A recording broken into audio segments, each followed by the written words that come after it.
Good morning. I'd like to call the Door County Board of Supervisors meeting to order on Tuesday, July 28th at approximately 9:10 a.m. Please join me in the Pledge of Allegiance. I pledge allegiance to the flag of the United States of America and to the republic for which it stands, one nation, under God, indivisible, with liberty and justice for all. Roll call, please.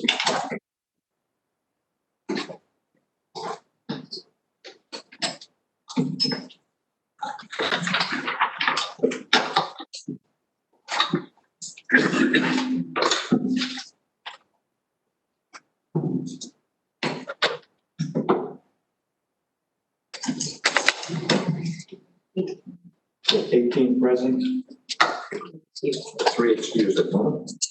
Presentation of the agenda.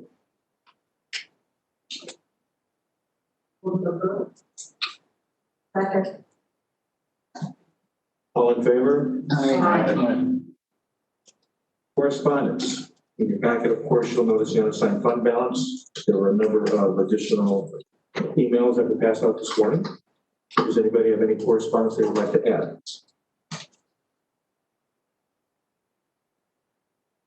Public comment. Okay, for public comment, again, we'll do our traditional thing. We'll go through the people that are in the peninsula, which I've not seen any at this point in time for public comment. We will then now defer to people that are online. Again, those individuals that are online, there's 2 ways to participate. If you are doing it through your computer or a smartphone, you can actually raise your hand as an option with the software. And if you raise your hand, I can see it, you'll be recognized. If you are a call-in user, you can hit *3. And when you hit *3, it will also raise your hand. I can recognize you in terms of being able to speak. For the public comment, we'll be limiting the comments to 3 minutes. And we will start with individuals. The first one I see, Christine Reed, you have the floor. You are unmuted. Thank you. Can you hear me okay? Yes.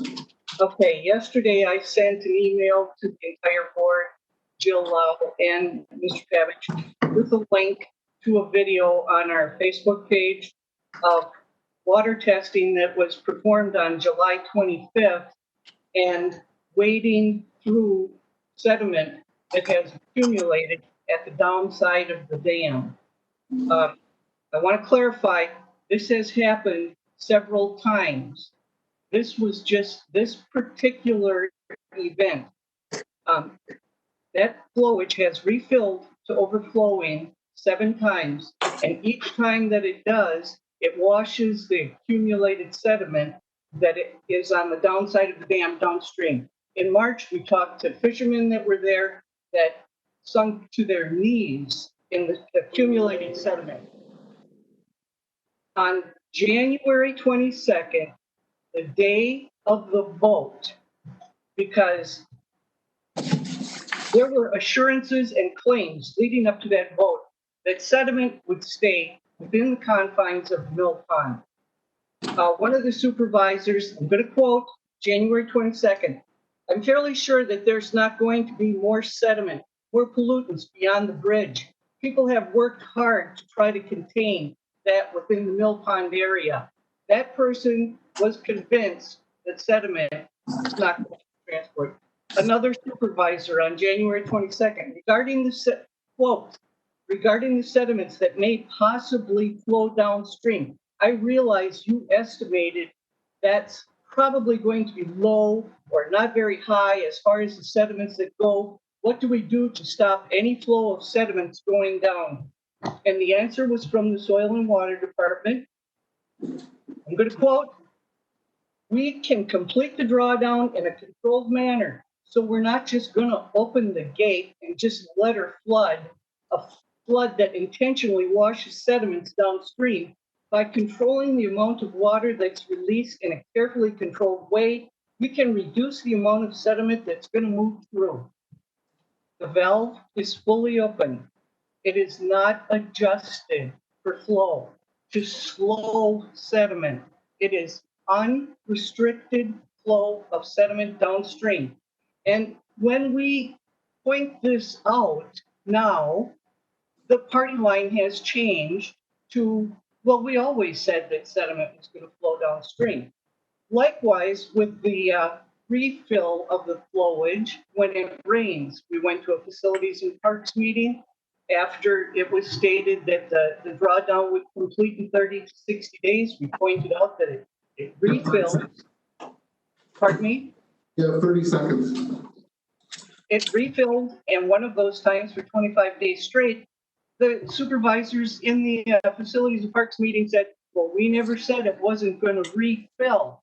So this is not going according to plan. I've asked several times, what are the thresholds that point out that there is a problem and you need to take a new approach, another look at what you're claiming is going to happen and what's actually happening. And I encourage everybody to look at videos and pictures. You can't go there, you can't be there every day, but you can certainly follow and see what is actually happening. Thank you. Next individual is Lori Hanson. You have the floor. Thank you. Can you hear me? Yes. I reside in Algoma, and my concern is with the settlement coming down the dam. If anybody has even thought about Silver Creek, we own the reservoir on Silver Creek right off the Anape, which is the only tributary between the dam and the outflow. And has anybody even given us a thought?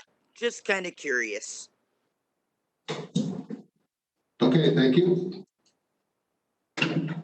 I do not see any other hands raised for council. Okay. Meg, you have the floor. Thank you. My name is Meg Ziegelman from Sister Bay. I'm calling in support of the resolution for the adoption of the Green Tier Legacy Program. If we didn't have COVID in the center stage right now, we would all be talking about the hot tropical-like summer that we're having. I've said for years, if we don't get the environment right, the rest of it's a wash. I think this is urgent that we move beyond individual citizens doing their part with green practices and move into municipalities, other government organizations, and businesses. We know our time is limited. This effort fits wonderfully with Door County's image in terms of its valuing its geography and its environment up here. I'm also speaking on behalf of my environmental justice team, of which I'm the team leader at Unitarian Universalist Fellowship in Ephraim. I hope you will support this. Thank you for your time. Thank you.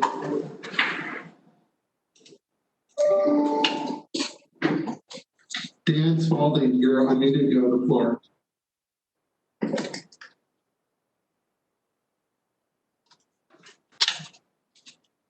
Hello?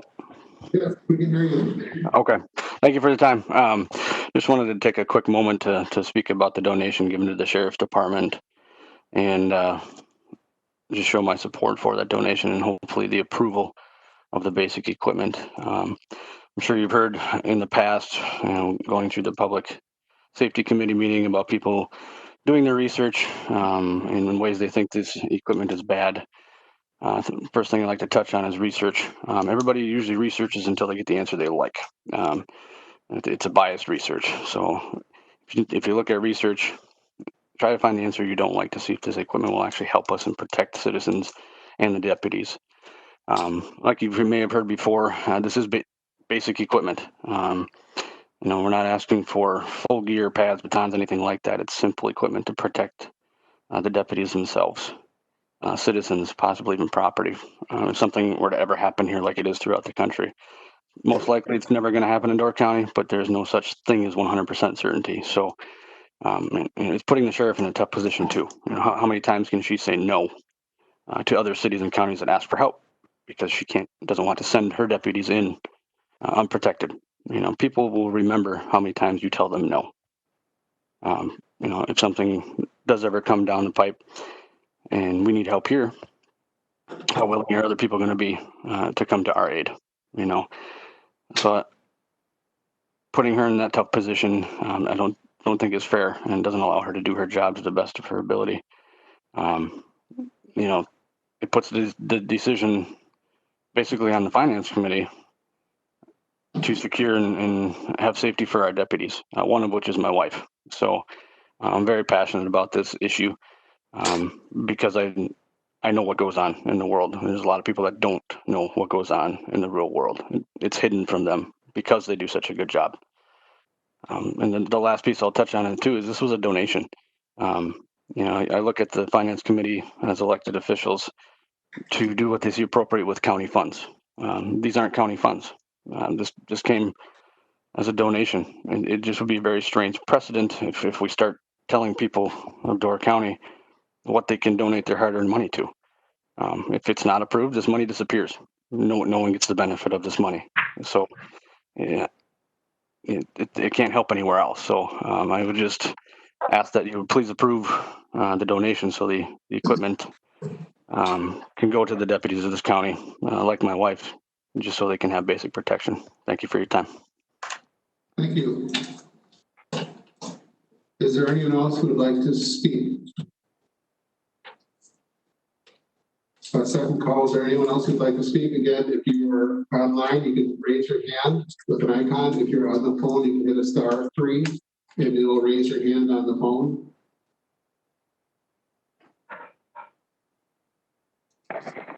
Don't call a user, raise your hand, you are unmuted. You can speak, you have the floor, you have 3 minutes.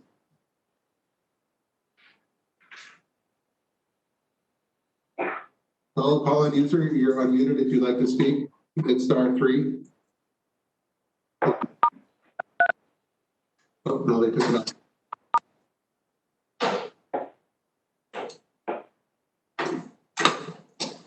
I have an individual who's trying to speak. I have you unmuted. If you'd like to try to speak, we can hear you if you're a calling user with the *3. Go ahead. Thank you. I'm sorry, I was a little confused as when to press *3. The previous caller failed to state his name and address. I'll ask you to say that loud enough for us to understand. And my name is Donald Trix, 8305 Coeur d'Alene Road, Fish Creek. I have a short statement to read, and I wish the county clerk and each supervisor will include this in the official meeting minutes afterwards. When does Door County, currently ignoring the extreme point source of pollution it has created, and which was accurately predicted to be a certain negative consequence of its Forestville Mill Pond drawdown plan, become intentional and reckless disregard, potentially resulting in a nullification of current corporate liability insurance coverage? Does Door County have qualified immunity relating to its ongoing failure to remediate this active single point of environmental pollution, i.e. the copious amounts of highly contaminated sediment formerly trapped behind the Forestville Mill Pond Dam? Sediment outflow of 2 to 3 tons per hour, apparently passively being allowed to flow into the state waters of the lower Anape and the Lake Michigan. Door County's social responsibility to protect her neighbors from this egregious point source pollution has apparently been captured by rank moral indifference, amounting to a sociopathic abandonment of county leadership's sworn oath to perform their statutory duties as duly elected office holders. Within today's supervisor response, I'm specifically calling on Facilities and Parks Chair Dan Austed, Land Conservation Chair Ken Fisher, County Board Chair Dave Linow to explain exactly why Door County continues to ignore the reality of the environmental damage they could order to halt with the closing of a sluice gate. People aware of this Door County Board created environmental disaster, the ongoing outflow, quote, decades of extremely high phosphorus contaminated sediment, unquote, Representative Kitchen's WDOR 7/2020 please file a complaint at the Wisconsin DNR tip line for environmental violations at 1-800-847-9367. Numerous public appeals for interventions by our county committee on the environmental chairperson, the Assembly Committee on the Environmental Chairperson, Representative Joe Kitchens, and made to the Door County Board have so far resulted in either silence or in a regurgitation of tired, presently invalid, excuse-making talking points, but no remediation of the problem. Again, please include this statement in the official minutes of the meeting. A digital copy of it is in the county clerk and each supervisor's electronic mailbox. Thank you for listening. Thank you for kindly for your attention. Okay, is there anyone else who would like to speak? Second time, anyone else would like to speak? Again, call it users, you do a *3.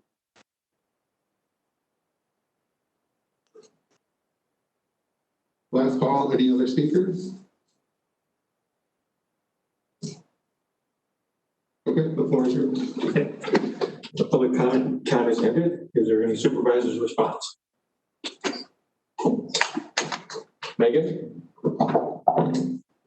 Thank you. We have fresh batteries now. Good job. In response to a couple of the callers that we had in, I personally am curious as to what the status of the North Pond Ground project is. If we'd be able to get an update on that on the agenda for next month, I would greatly appreciate it. I'm sure that it is being monitored and that there are tests being done and that it is being watched. And I think it would behoove all of us to know where that project is at, especially since we have so many supervisors. Thank you. Any other supervisor response?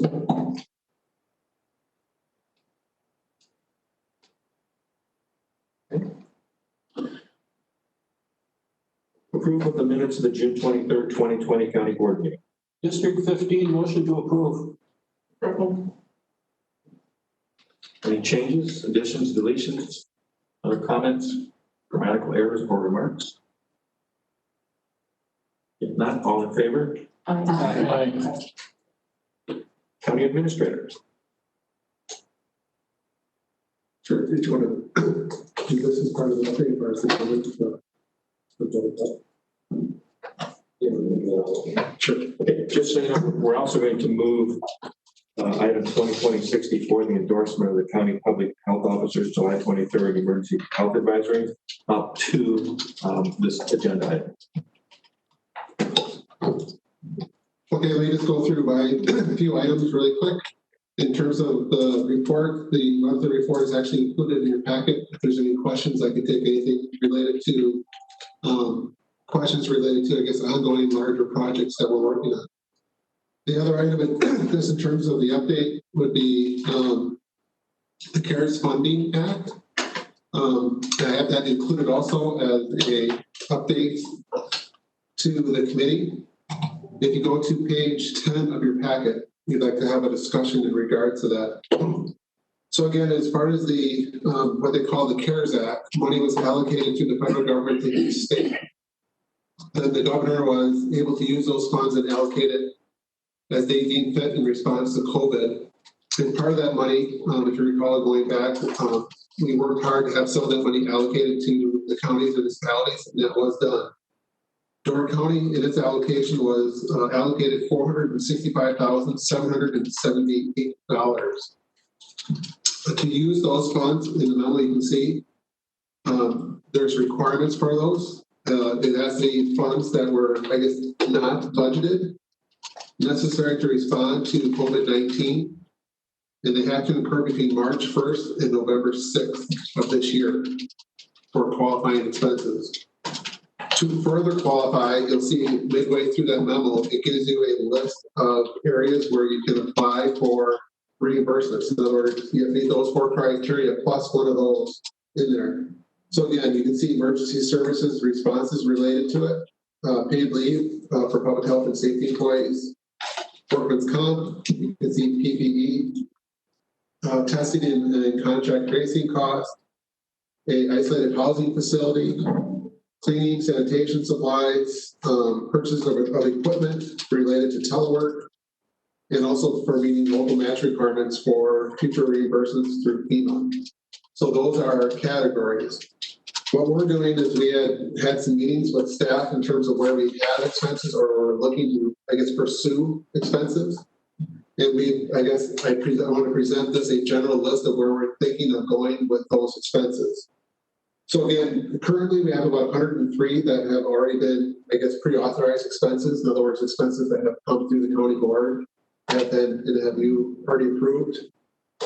Then the other areas are areas that we're looking for, I guess, future or where we'll apply to get those funds back. And that's what we'll walk through those with you.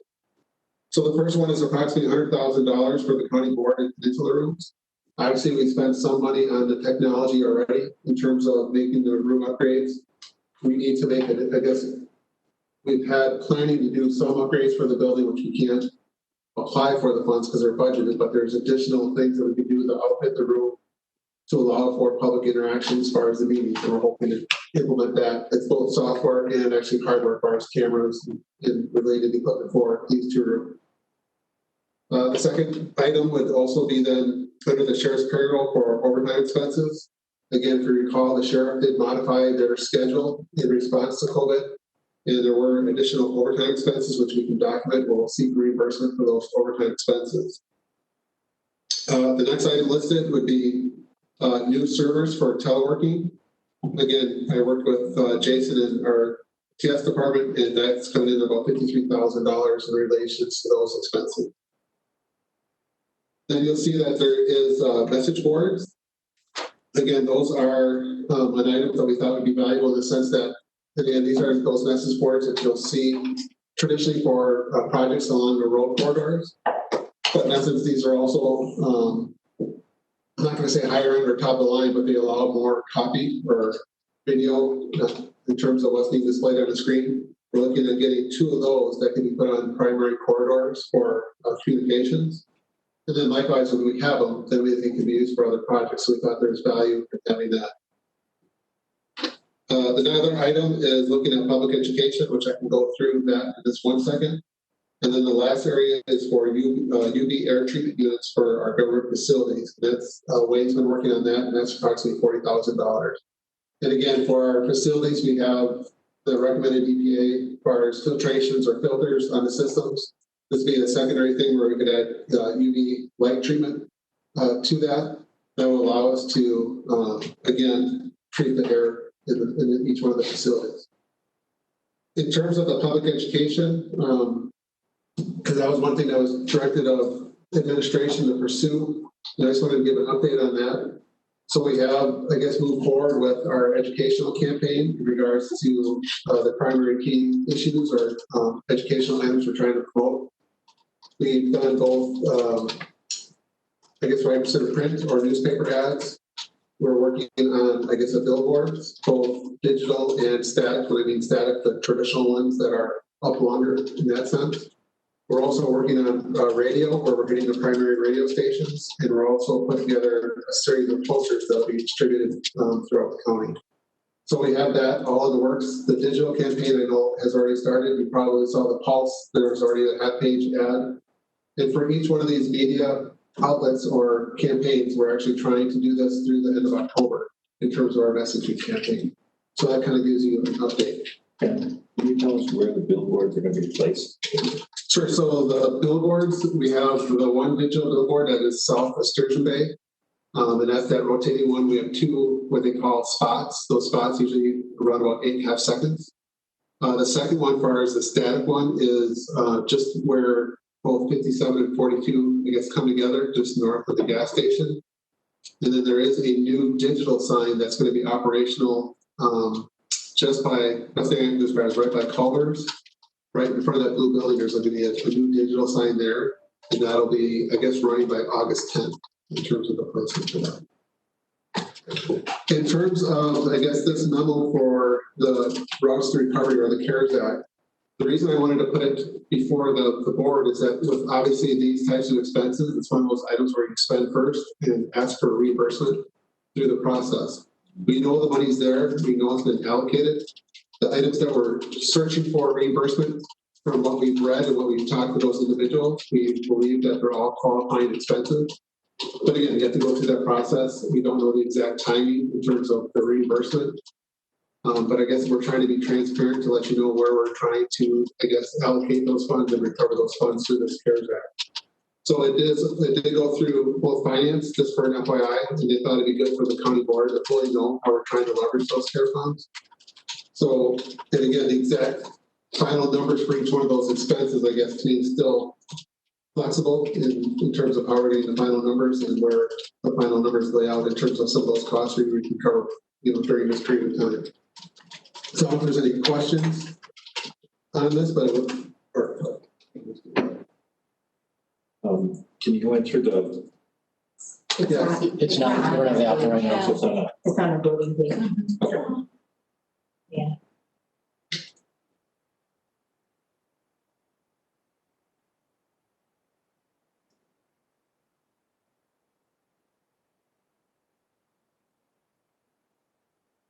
I think it's good.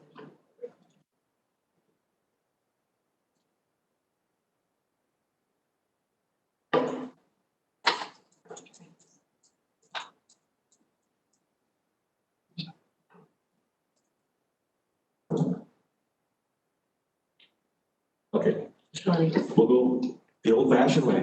Vinny. Thank you. I just have a question as far as either maybe it was in the existing costs already, but I'm wondering, just assuring that we have the funds we need for contact tracing, paid leave, and workman's comp as was made, have already come up, or we foresee them through November. Thank you. Sure, and that's one thing. What's odd with the federal money that's coming in is so let's say, for example, the contact tracing. What's interesting is that this is the CARES funding that's been allocated by the governor. There's also additional funding that came in through the federal government for public health responses. So we actually have been on conference calls with WCA and other counties that you're actually supposed to, sounds weird, but we actually don't want to use the contact tracing or anything public health related for these funds because they have their own, and Susan Light, she can explain that they have their own set of funds that are coming through the state, through the public health area. So there's multiple areas that the funds are trickling in that we don't want to tackle. So for example, there's also funds coming in through transportation for the transportation programs for response to COVID. But those are different buckets. So what we're trying to do is leverage all the different sources of funds that are coming in to maximize what we're using our other dollars for in regards to the CARES fund. Thank you. Are there things that you'd like to ask for if these are not approved or any that are not approved in your list? And then because it's through November and we have no idea what might happen, in the coming months, are there different avenues in case there's like something even more important that needs to be? Yes. So the two parts. Well, the first part question you have to repeat it. So yeah, are there things you flagged in case these are not approved? Like you said, it goes through a process and it's Sure. So what we did is Dan Kane actually is working with the state, and again, based off the categories that were presented above, we put calls into the state, and it's our understanding that these are qualifying expenses. So I guess our goal is that we plan to move forward with these. Yeah. Again, the conversation on the phone is not the same as submitting paperwork, having to review it and actually endorse it. So we always, I guess, play more cautious than anything else. In terms of future expenses, yes, there could be more. For example, the sheriff with their overtime schedule did end. If something would happen, if they'd go back in that schedule, before the end of the time period, that November 6th, let's say we started up in October, those could be qualifying expenses. But again, this would be, again, if we go over, you can just see my note. So these are the CARES Act. So we're going to try to leverage 100% of the CARES Act. But then there's also funding that we can apply for through FEMA long-term in terms of additional funding for costs related to it. So our biggest thing is we're trying to make sure that we definitely use up that 465 amount. And then if there's additional expenses, which we're assuming there will be, we continue to track those and we can track those through FEMA as far as future reimbursement. Any other questions? David?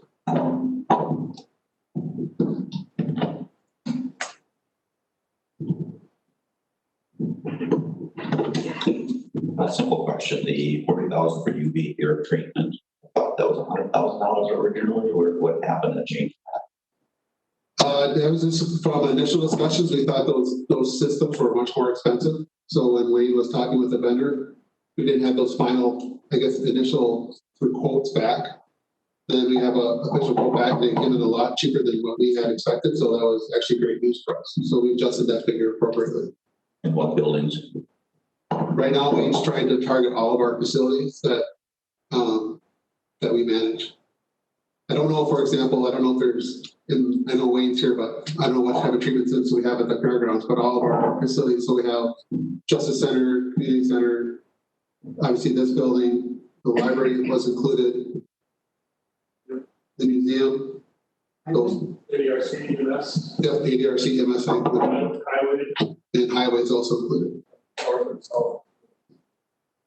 Do we have an estimate of cost for annual maintenance? Yes.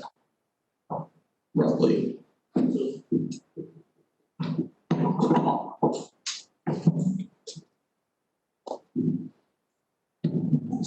So the electronics have a lifetime warranty, and then every 2 years, it's suggested that the bulbs be changed. And they're approximately $100 per bulb. Different buildings have different amounts. So for instance, the Justice Center will have 36, just based on the number of air handling units and the total air that we're moving through that building. The museum will only have 2. So then we'll see an adjustment to the budget estimates for the coming years then. Yeah, we will. So that would be every 2 years that we put those on a cycle. And they are warranted for 2 years as well. So we might be able to get 3 years out of some of them. Cool. Anyone else?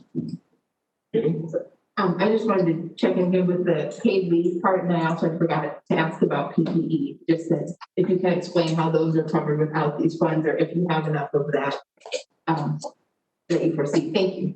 Sure. So the paid leave is actually very specific, and again, it's just related to public health and safety employees. So if we have those expenses, we can track those and try to seek reimbursement. And then the PPE, that's what we're really focusing on. The primary for that one's going to be related to, I guess, medical equipment. So the face masks that we've been allocated. If we've had additional expenses related to some of those items as far as our testing, a lot of the stuff we've already got to the state. So actually we have not had significant expenses with PPE. We did do one allocation of, I believe, 10,000, but I know Dan can give an update if we haven't spent that yet in terms of that allocation for those that equipment. Thank you. This helps know where we're at. Thank you. This is Dan Kane here. Can you hear me okay? Yes. Yeah, quick update on the PPE. We continue to do monthly surveys with our partners. That PPE distribution comes primarily through the state. The county itself is positioned quite well right now in its PPE supply as far as county operations are concerned. So as of right now, we're doing okay. We're planning for the future, looking at options for some of the harder to find items should we want to go ahead and get them, but we're just doing our due diligence now through some of that. But as of right now, we're doing fine.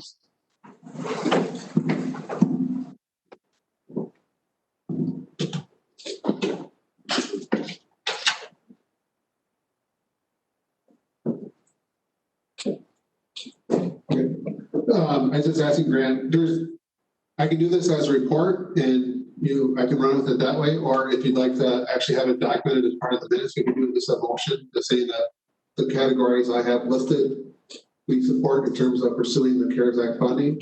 I guess it's up to you. I guess my biggest thing is I'm just trying to be as transparent as possible with how we're going to try to use those funds. So I have it documented both in finance and now here's part of the record, but if you want to take a motion on it, I'm also open to that. It gets us at your pleasure.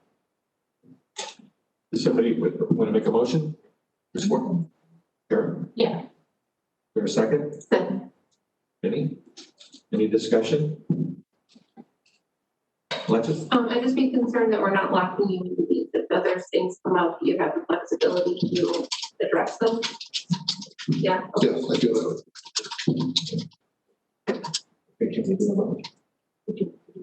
Since this involves funds, we will do a roll call vote.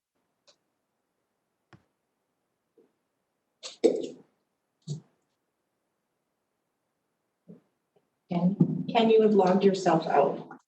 I have, no, I haven't touched it. If you can't see it, you log yourself out. I see it. It says amend, request to speak. I'll log you back in. It says logged in as District 10. You are now back in. Oh, thank you.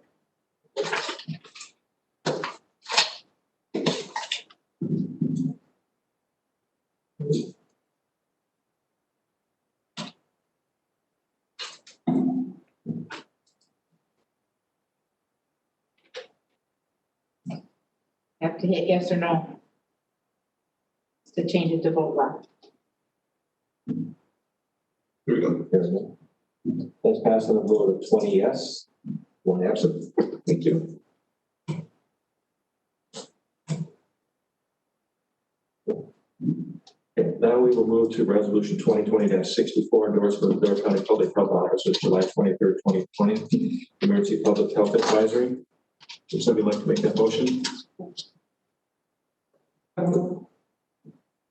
Your sheet and your machine. 2020, what is it? 64, hold on. There we go. Okay. You haven't got. Okay, 1 second. Sorry. Right now. Motion by Susie, second. Right, thank you. We're going to have Sue Powers address this, and also we have Dr. Heiss from the hospital here. Doctor, would you like to come up front? And you can.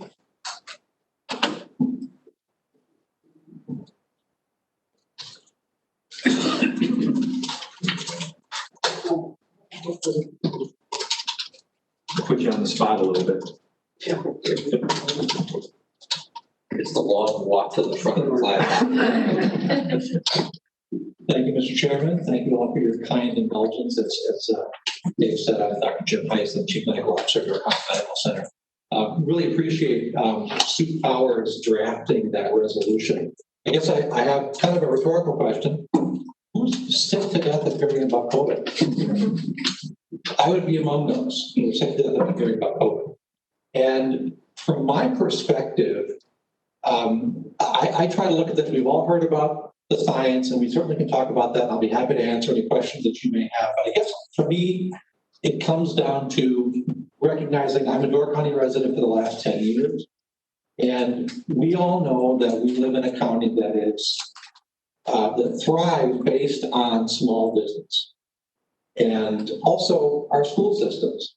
And to me, what we need to do is protect those small businesses and protect our schools so that kids can go back to school and parents can go to work as their kids go to school. I think the most effective way to do that and to assure that is to have everyone wear masks when they're in public spaces. That's one of the things the Door County Medical Center is recommending and has endorsed. We've had masking on our property for several months, and we've had really good success with that. But, you know, what I know to be true is viruses, they live for one reason only, and that is to replicate themselves. And the way that this virus and other viruses replicate themselves is going from person to person. And so when you put something like this in front of each other, we prevent that transmission and therefore replication. We can talk about the effectiveness of cloth masks versus this kind of a mask versus others. It's more to do with a barrier. It does not have to do with the filtration capabilities of a surgical mask versus a cloth mask. Nothing's perfect, and this certainly is not perfect. But one of the things that the data that I've seen and what I understand from the science of it is, if we could do this, even on the short term, we could really diminish the virus spread. We've been really fortunate, I think, here in the county that our numbers have been decently low.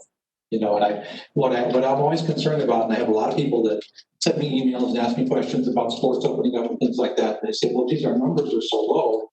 relative to Green Bay or relative to other places. And I say that's absolutely right. We want to keep it that way. We don't want it to get high. And so I think we can't be lulled into a false sense of security. On the other hand, what I've said from the beginning of this is we can't overreact to this because, you know, I think no matter what we do, and you all are in a tough position because you're going to have to put your name on a decision or decisions related to this, even as you just did with budgetary dollars, things like that. This is tough for everybody. It's tough for the school board. It's tough for everybody. So I think we all have to do the best that we can. And so from my perspective, I've heard some things that you know, someone will say, well, you know, we don't want to do an ordinance or whatever it would be on masks because that's too it's too invasive into your own privacy, things like that. For me, it's a matter of, look, if you're going to go into a public place, which ultimately are private businesses. I mean, if you're going to go into a store, a restaurant, things like that, you should wear a mask. The minute you leave the grocery store, I take my mask off. You know, I'm not keeping it on in the car. I'm not keeping it on outside. If you're at a park, if you're somewhere where there's plenty of space in between people, take your mask off. I mean, there's no point in wearing a mask in wide open spaces. So what we talk about is when you're going to be in close proximity with people, indoors and even outdoors, wearing a mask will help that spread. It will literally drop the numbers down to close to zero. Thankfully, at this point, our percent positivity is less than 3%. 3% is sort of that magic number. If we can keep it less than 3%, we're doing pretty well. And we, as of this morning, are at about 2.46%. So we're doing pretty well. I just had 2 more cases this morning. We have 81 cases, at least from the perspective of Door County Medical Center, 81 cases. And what's interesting about that is up till July 1st, there were about 43 positive cases. So from July 1st till now, we have twice again as many. That's correct. So we went from 43 to 81 in less than a month. So, and that just has to do with, we obviously are testing a lot more. There's a lot more symptoms out there because at our testing site, we're not testing people who are asymptomatic unless they've been exposed. And so our testing site had initially been, 10, 15, 20 a day. It's about 50 a day now. So there's quite a few symptoms out there. And again, still a decent percent positive, which is good. So I guess I would just urge from as a doc and someone who's sick to death of talking about COVID, I really urge that we consider a countywide mask ordinance, if that's even the right terminology. But I do support Stu Powers and what public health has done as far as their public health proclamation. So if anyone has any questions, I'll be happy to entertain those.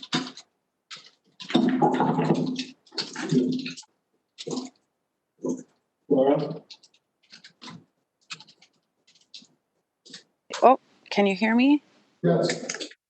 Hi, thanks. I just would like to speak and ask a question about how we're defining public places. So I had heard the doctor speak about public place being private business, grocery store, etc. And yesterday I received an email from our Department of Health and Human Services describing public place anywhere inside or outside, outside of your home.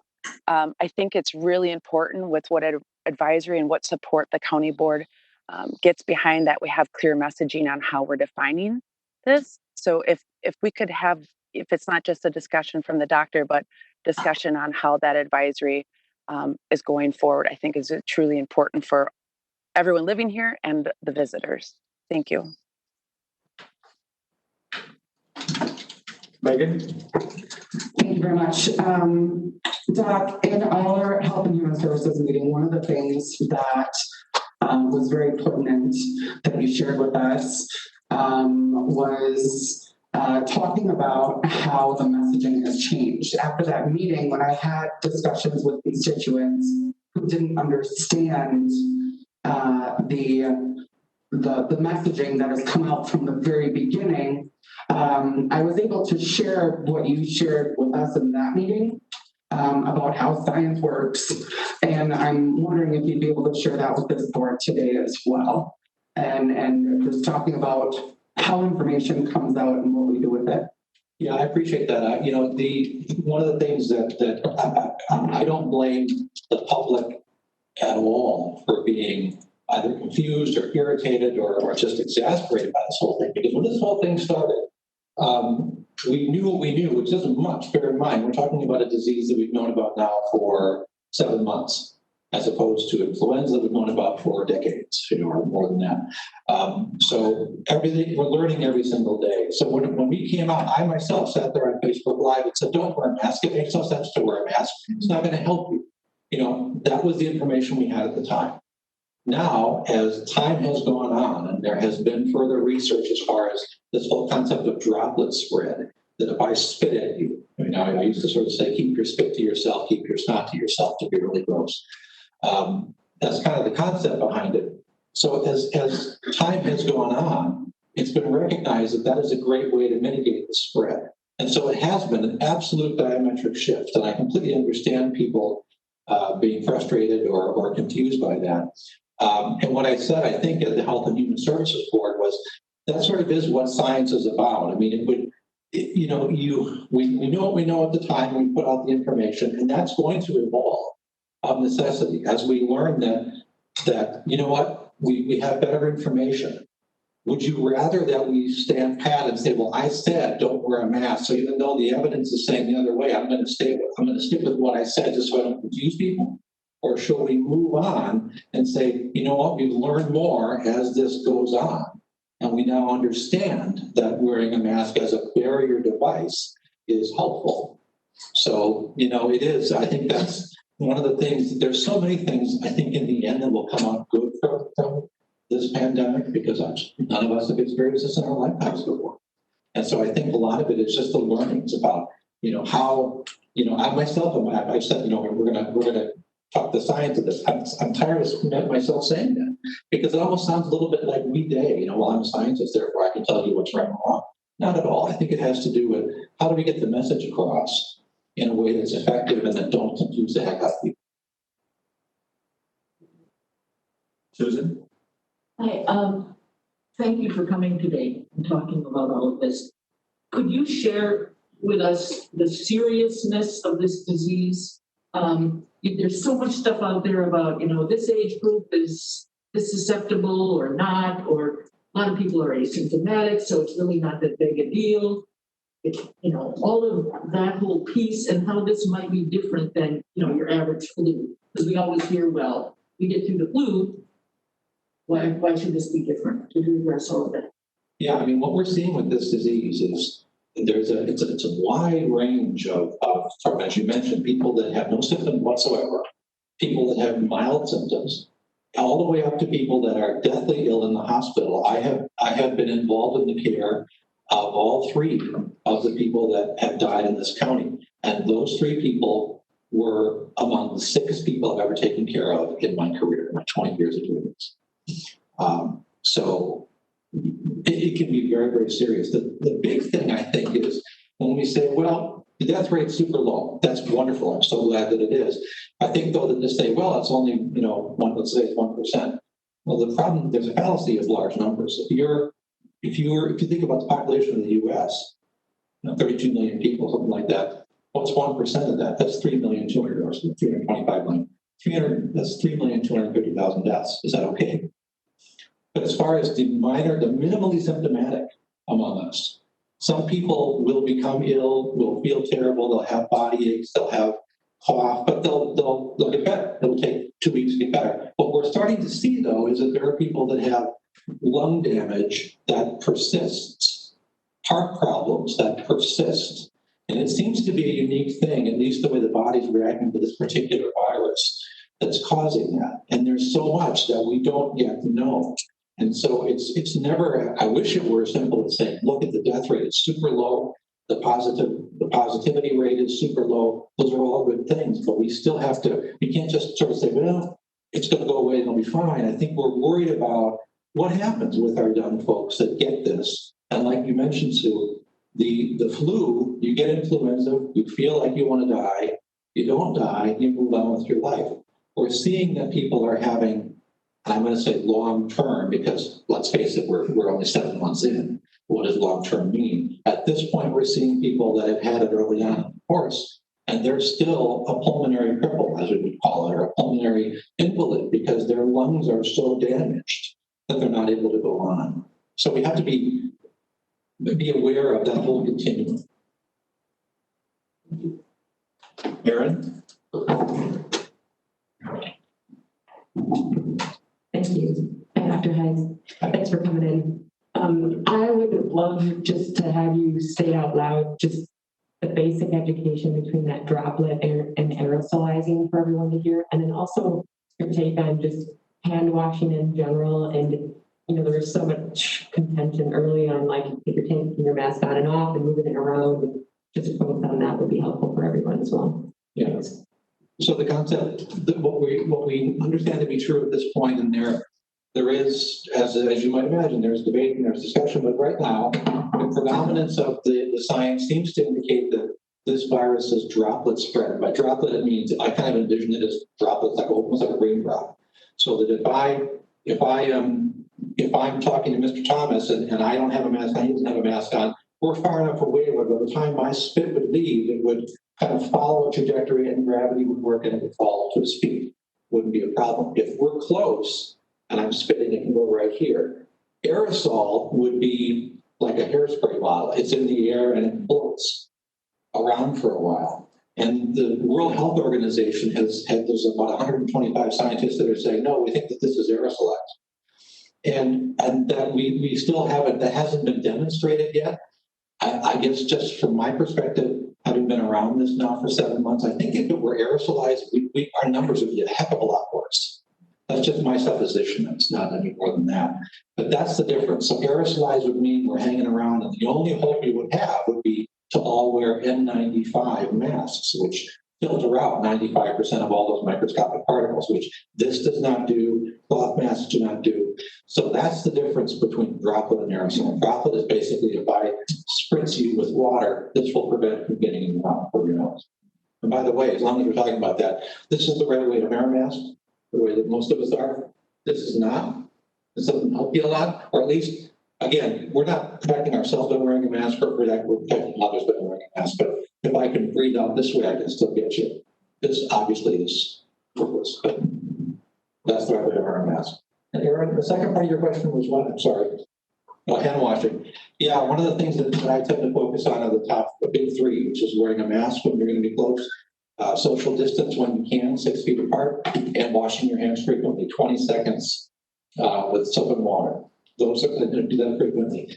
And as Erin mentioned, there's a lot of talk about, well, masks aren't any good because he touched them when you're doing all this sort of thing. That is far less important with hand washing than you would think. You know, it's contact to surfaces and things like that, while very important, it really only represents 0.1% of how this disease is transmitted and people get infected by it. It's mostly a respiratory airborne situation. So, you know, I've gotten to a point where I hate hand sanitizer, by the way. I love soap and water. Makes my hands all sticky, the sanitizer. I have hand sanitizer in my car, which I never thought I'd see the day. You know, but now every time I come in from somewhere, I just put a little in my hand and off I go. And that's good, and that's all I need to do. So those are the big three: social distance, or physical distance. I hate the term social. Physical distance, wearing a mask in public, and washing your hands. Dave? Thank you. Several questions, and if Susan could also address these when she speaks, that'd be appreciated. I talked to numerous people in Northeast Wisconsin that all had something very unusual in February. It was not a cold. It was not the flu. Any concept on what that could have been at that time? You know, it's a lot of the similar symptoms. Yeah. You know, I get that question a lot too.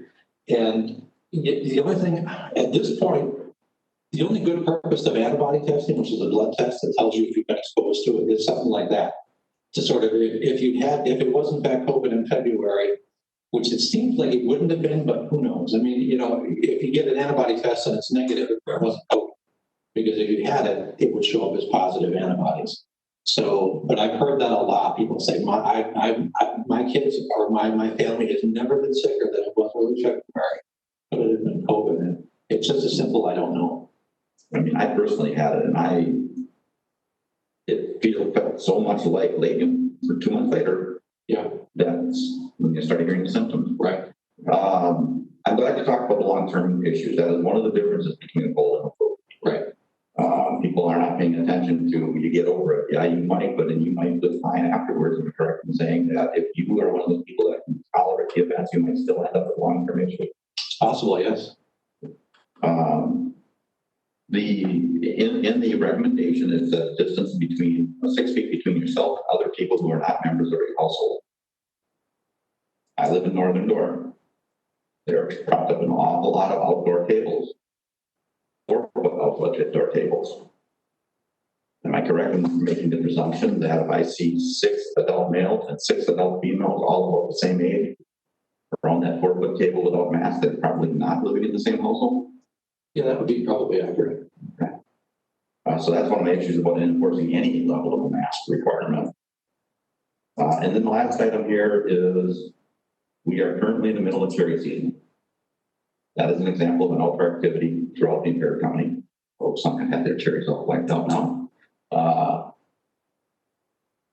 In my mind, there's an example of an outdoor activity when you're out by yourself at your own tree, picking your own cherries.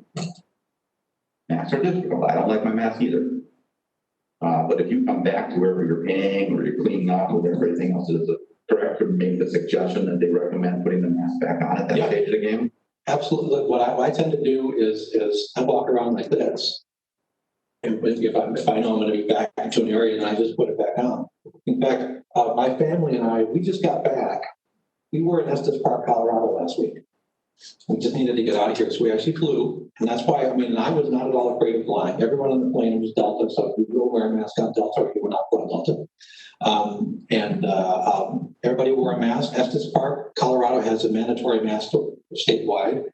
And I was amazed at how many people at altitude, 12,000 feet at overlooks, had their mask on. And I was walking around like this because, I was nowhere near them, so I don't need to wear a mask then. If I got close, sure, I would do this, put it back on. And again, I wasn't protecting myself. I'm not afraid of getting it from someone. I want to make sure that I am not going to give it to someone.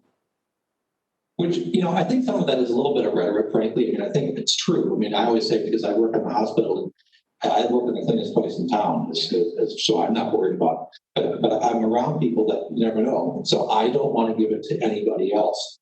But at the same time, let's face it, we're just want to avoid sharing our spit. So I don't want your spit any more than you want mine. To that effect, if Susan decides to put out any other mandate and that stuff or recommendation, I would ask that the statement of being outdoors, well, a large chunk of Door County farm markets, that's outdoors, and people misinterpret that they don't need to wear a mask, or they don't have to wear a mask. It's not recommended if they're outdoors, when in reality they're 2 feet away from the neighbors doing something as well. Right, and being outside is unfortunately not, it's not a panacea to say, well, you're outside, therefore you're good. It's still, the 6 feet rule is still a pretty good one.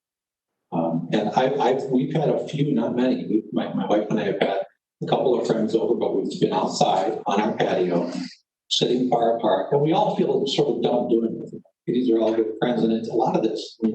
I wake up every day and some of the stuff. I was walking into Costco yesterday with this mask on. I thought, God, this is weird. So it just is something we're just going to have to get used to for a while. But I really am convinced that I'm not a person, people that know me will tell you, I'm not a person that would ever stand before an esteemed body like yourselves and say, we should have an ordinance for this. I'm just the opposite. Don't tell me what I need to do. But so for me to say this, at least just personally, is something. I just think that I really want this to diminish to the point where it's not so much an issue. And just as a side personal note, for me, I deal with a lot of contractors. I'm on site. I find myself being perpendicular to the wind. So we're both going sideways from where we're speaking and adjusting myself as I'm walking to a job site. Thank you. Susan. I wonder if you could talk again about seriousness, but what are they thinking now about children and the schools and, how is the disease affecting them? I know that's been discussed a lot in different ways. Well, there's been, I am an internal medicine doctor by training, which means I take care of adults. I have a 13-year-old. That's about all I know about kid medicine. But there is this inflammatory, multi-system inflammatory, something whether that they call it, that has been happening. It's not a common thing. I think, again, because we're only 7 months in, the concern is we don't know that much. This fall will be interesting. If I can be so callous as to call it interesting, because kids are going to be going back to school, and as we know, kids go to school and they're immediately in that cesspool of stuff, and kids get sick and start spreading it around. My bigger issue, and I have no issue with schools reopening personally. I think it's needed. I think we need to do that.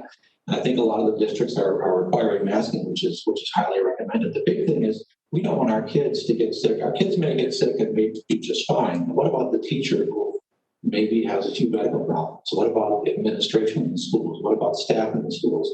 And it wouldn't take much to have 1 or 2 kids that are positive, get some staff that are positive, and that really throws the taking of the wheels off the bus at that point. I'm not sure if I answered your question, Sue, or not. Megan? Thank you. And that statement actually kind of leads into the next question that I have, and I'm hoping you can shed a little bit more light on for folks.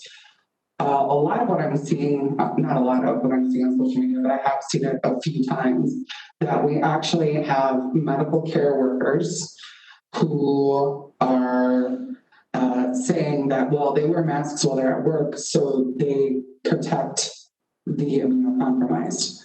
And the point that I had to make to that is we're around immunocompromised people in our community on a regular basis. Can you speak on that, please? Well, I mean, I guess other than to say that, yeah, I mean, that's, you don't know who you're around. I mean, so I think it's an act of kindness, really, I think, to wear a mask, because you don't know who you're around. I think you don't know. You can look, I believe I've taken care of many, many patients over my career, and you can look at someone and they look healthy and vibrant and all that sort of, and you have no idea what's going on. They may have Crohn's disease, which is an inflammatory problem with the gastrointestinal tract, and they could be on an immune-compromising medication to keep that at bay. You just don't know. So that's the difficulty there. Did that answer your question, Megan? Yes, it does. And I do have a follow-up if that's all right. Well, actually kind of a follow-up and actually a different topic-ish. The other thing that I'm hearing a lot of from folks is the response, well, I can't wear a mask. It's too uncomfortable. It's too hot, so on and so forth. I guess from a medical standpoint, if you'd be able to explain what sort of conditions would actually make it physically impossible for folks to wear a mask, that would be helpful. Yeah, I mean, I'm going to use a highly scientific term here.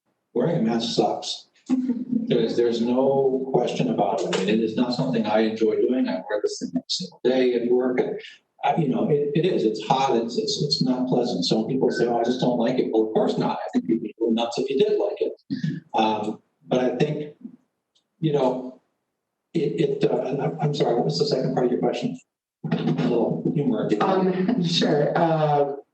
What sort of conditions would lead to someone being like, well, I can't wear one, and actually having that be medically and scientifically accurate? Yeah, generally speaking, the only ones I can think of would be where breathing is difficult to begin with. So if you require oxygen, or if you have chronic lung disease and breathing is difficult, that can be a problem.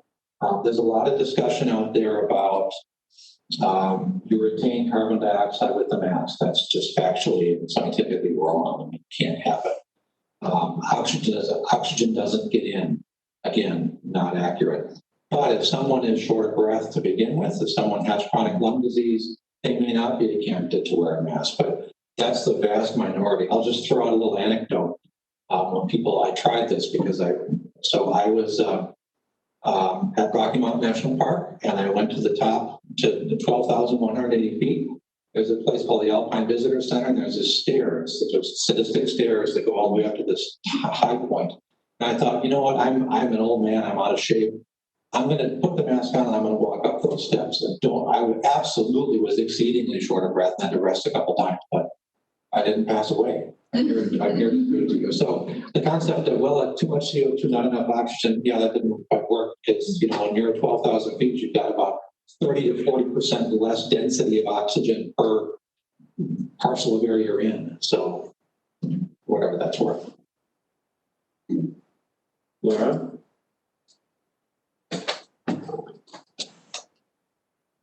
Hello? Yes, Peter. Hi. Yeah, just to kind of roll off of what Supervisor Lundahl and the doctor are speaking about, and to just to reflect as my last comment on this. You know, the comment at the beginning of this for recommendations for masking, and why are we keeping our numbers down?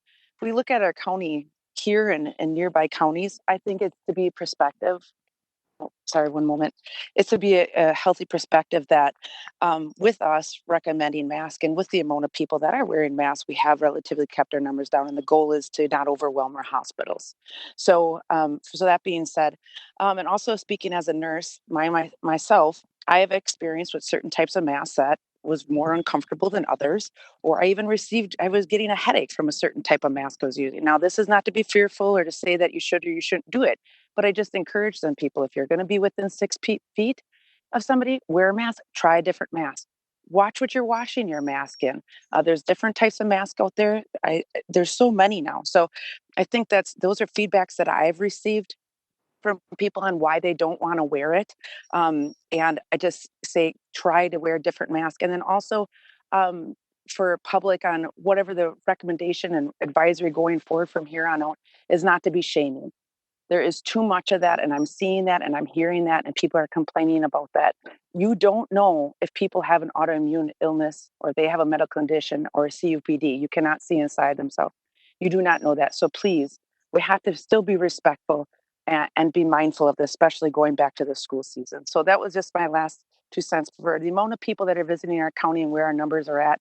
I think it's still a great recommendation to keep our numbers down and to protect our hospital capacity. So thank you. Thank you, Laura. Nissa?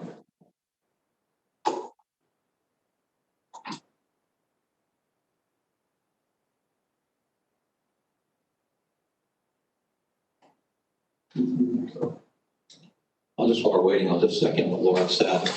I think shaming either way is not helpful. I think if for those that, if we see someone who doesn't have a mask on and you somehow feel the need to mask shame in that direction versus the other, are you wearing a mask or you're cheap? I think that's not helpful at all. I think we all have our own stories, and all we can do is do the best we can. And you know, I'm here giving you the best honest recommendation I can give you. But she's right. I think shaming for either way is not right. Yes, sir. Sorry, I think my internet cut out for a second. Can you hear me? Yes. Okay. I just want to say thank you to Dr. Heiss for coming out this morning. And I appreciate you mentioning immune compromised, specifically with Crohn's. That's actually what my husband has. And the medication he's on does make him immune compromised, which is a big reason why I've been meeting remotely all these months. And I just want to thank you for what you've done and the fact that you arranged your schedule to be able to be with us today. For, you know, I know that you're not necessarily have the luxury of doing whatever you want whenever you feel like it. So I want to just say I appreciate you and coming out and talking to everyone. Thank you. My pleasure. Thank you. Dale? Thank you, Mr. Chairman. One of the things that concerns me this morning was your comments that in the last month we've doubled. We're getting more people that are moving up here on the weekends or coming up to visit all the time.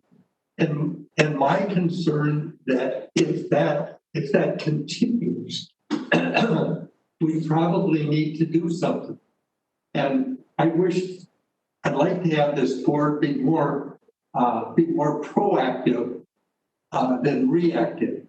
And I'm wondering if it doesn't make some sense now to direct the administrator and the attorney to have some ordinances that are drafted so that if we need to down the road, that we can have it done right away. For example, our next meeting is the end of August. We could have some situations in there, and I'd rather see us prepared than not prepared. Those are my comments. Yeah, thank you. Joel? Okay. No. I'll just talk about it. So my two comments are I have it, I wear it very little, and my reason is because I have asthma. So I get lightheaded easily, especially at work, being outside, high-paced environment. So anybody that's ever, for lack of a better term, he doesn't have it on, bad. I'm not gonna do it unless I absolutely have to. That's my excuse. But what I wanted to ask that nobody has talked about, at least we get the information on, is what are you guys as a hospital? I read a lot and follow all this stuff, but what sort of, I hate to use the word cures or therapeutics or whatnot is being used to resolve the conditions that have happened in the county? We've heard about all kinds of medicine treatments, respirators, hydroxychloroquine, all these things. What is our county going to do to treat in Brown County and surrounding areas to reduce people's, what's happening with people? They get sick or come to the hospital or get tested positive. What sort of activities are we doing to fix them once we get it? Yeah, it's a good question. And we actually are doing, I would say we're doing everything that a large urban hospital would be doing.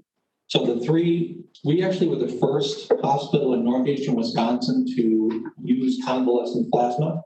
And convalescent plasma is plasma that has been taken from someone who has had COVID. The antibodies are in the plasma. And the concept is, and it's still experimental, this is through the Mayo Clinic. So we worked with the Mayo Clinic through their study. The concept is that would help fight off and lessen the disease course.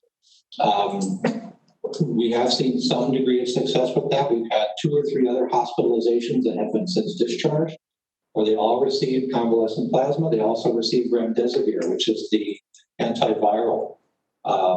So all of those things are for people that are hospitalized. So when they require oxygen, when they need to be hospitalized, there are those.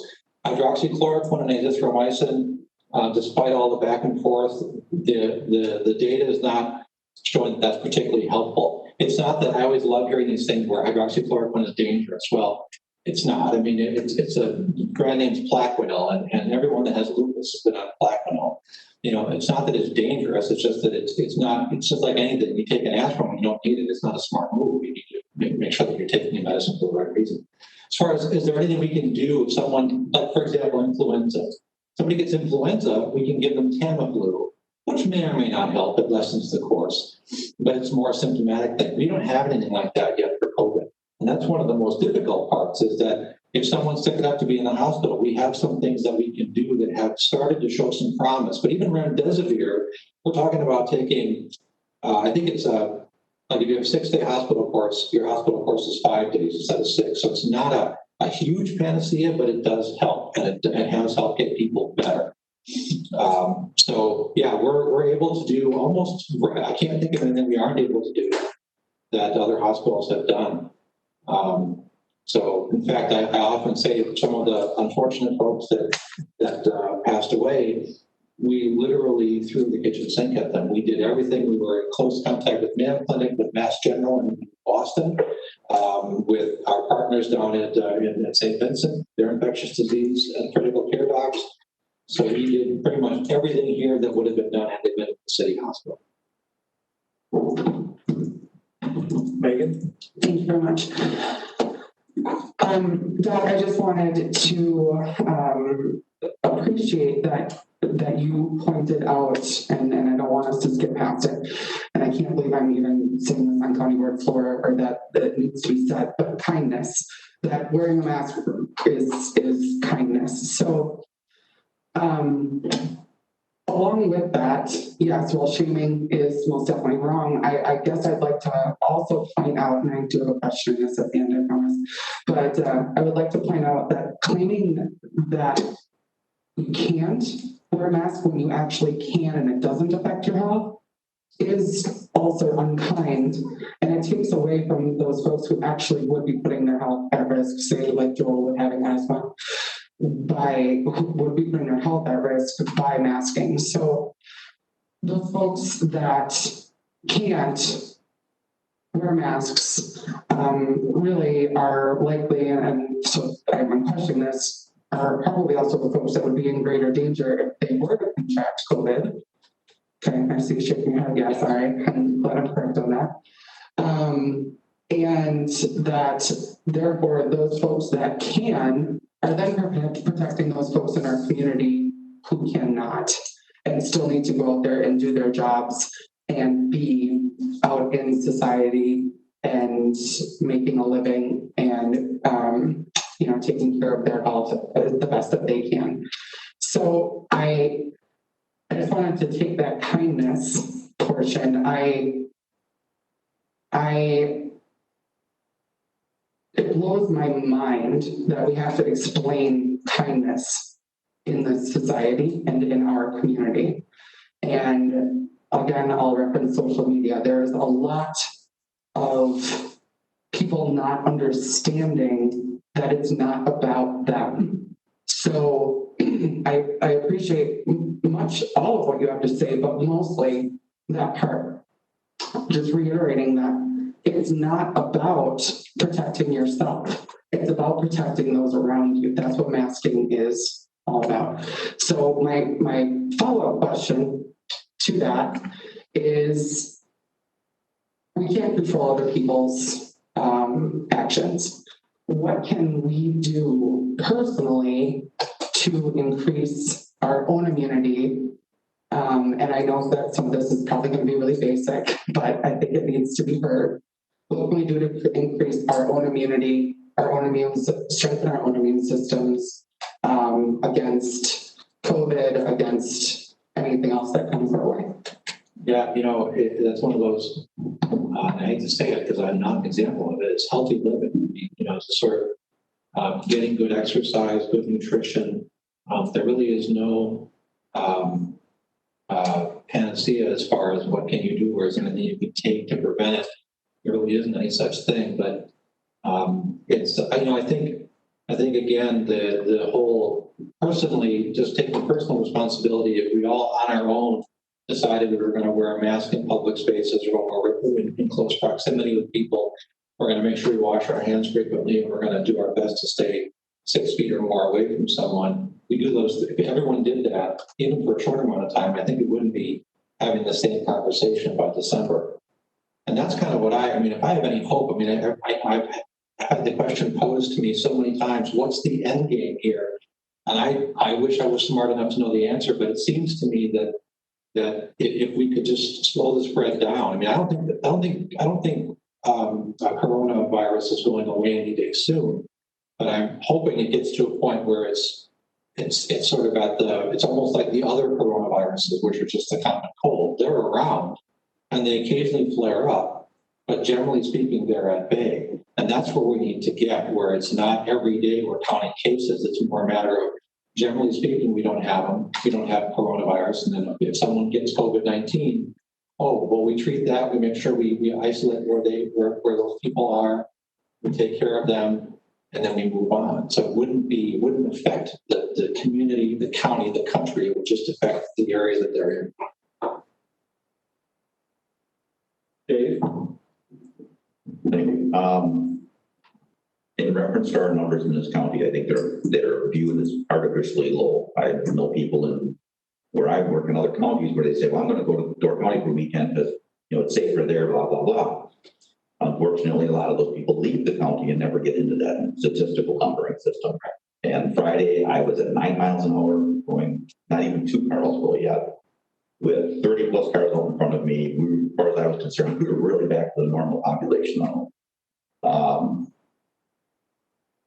Do we have a vaccine of some sort for a cold? No.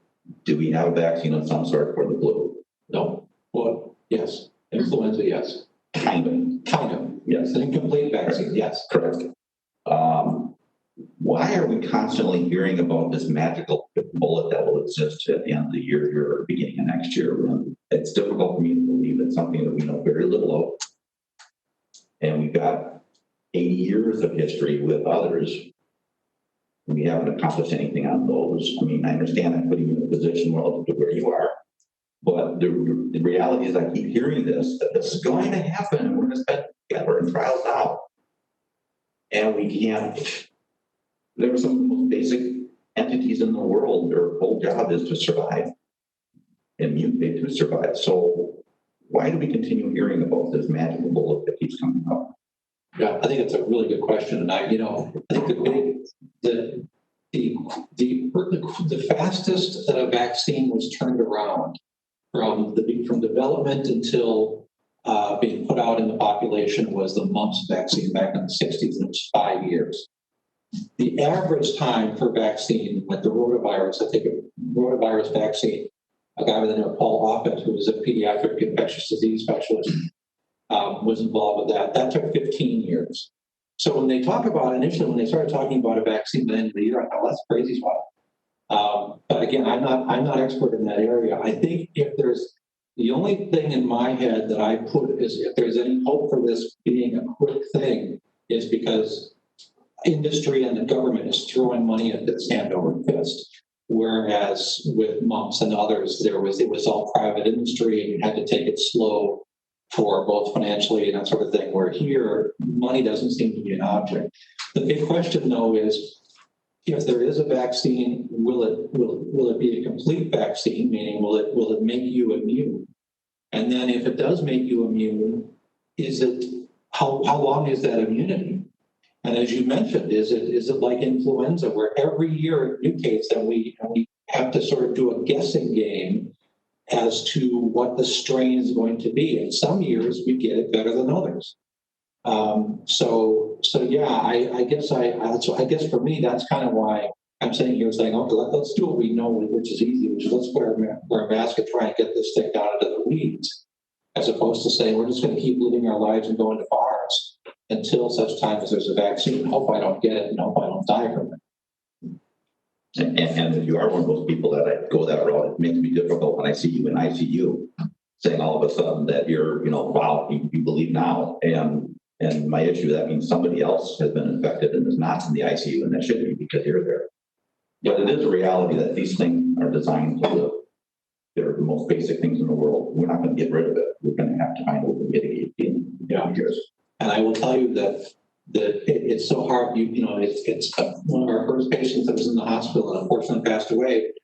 All the tests that are done at our testing site go under my order. So I end up calling all the positives unless it's another physician that orders it. And so one of the first people that I called had lung disease, had chronic lung disease. And I called and talked to his wife and said, "Oh, is he there?" And she said, "Oh, he's out raking weeds." This was must have been March or I guess early March. And so I called his cell, talked to him, and he mentioned to me, he said, "I'm actually doing better." He said, "I wish my wife was doing better. She's just not looking good. She's not feeling very well." I said, "Well, I didn't tell her. I said, I'm telling you first, but she almost certainly has it. So you probably should get her tested." She was the one that was tested. She was admitted to the hospital about 36 hours later, and she died 3 weeks later. And she had no medical problems. He had chronic lung disease and did just fine. She did not. So it was one of those that was sort of the big eye opener. When people say, whenever I hear, I tend to just sort of go, when people say it's a hoax, I'm like, it ain't no hoax, folks. I mean, I was in the room with these people and it was not fun. And a reminder that medical issue can simply be fatigue, being wore down to the point where your system can't hold up to it. Yeah. Thank you. Vinny? I'm not sure if you can speak to this or not, but I'm wondering about what you're seeing being a rural hospital, a rural community, as far as people having the ability to pay for testing and any follow-up care that they may need if they're positive. If you're seeing that, what's the sustainability of the economics of this for Door County? It's a really good question. As many people don't have health insurance. Right. Thank you. It's a really good question. I mean, as far as initial testing, all of that is covered by the government at this point. So it's really no cost to anybody. It's not free because someone's paying for it, but it's the government is covering that cost. Most people thankfully haven't required other ongoing medical care. For those that do, I can't speak to exactly how that all works as far as what the government's involved in and what it's not. I do just from the hospital perspective, we've got a very liberal community care program, which helps people pay things down much better than a lot of rural hospitals. And it's really helpful that we are in a really good financial situation. So we're able to manage through this. But you're right, when you said the key word sustainability, what is that going to look like? I'm not sure. I'm not personally concerned for us. I think we're in a good place here in Door County, but others, yeah, this is hitting people hard. And I will also mention people, I heard it said, someone said, oh, well, you must be thrilled because you're busy and it's a lot of good business for you. And I said, oh my God, first of all, no. Second of all, people that come in, the reality is that this is not a moneymaker at all. I mean, you don't make money from hospitalizations. Nobody does. I mean, you make money from surgeries, which isn't to say that you push surgeries, but that's where ultimately the government pays for surgeries at a much better rate than they do for the intellectual specialties. And so it's not that a person gets money. I mean, I also laugh when I hear this $39,000 payout if it's COVID. That's not true to my knowledge. So a lot of stuff out there. What I've also learned is people can lie with impunity. And even if it's debunked after the fact, that still remains. People remember that. And Mr. Thomas probably has a lot more experience with that than I do. Okay, we're going to wind this down a little bit. We still have to get to Susan from the Public Health Department. But Nancy, are you trying to make an amendment? No, I don't know. I'm not agreeing on that. Okay, all right, that's fine. Nissa? I have one quick question. This is for Dr. Heiss and Sue. You might not be able to answer it, but out of the people that tested positive, were any of them minors? Yes. Are you able to say how many? Hi, Nissa. It's Sue Powers. Later when I talk, I'm going to show a graph, a chart rather, of ages of cases, and that'll answer your question. Oh, perfect. Thank you. Then Thank you. Dr. Heiss, thank you very much for your time. As always, we appreciate the relationship and partnership with the Public Health County and everything you're doing for citizens. It's true.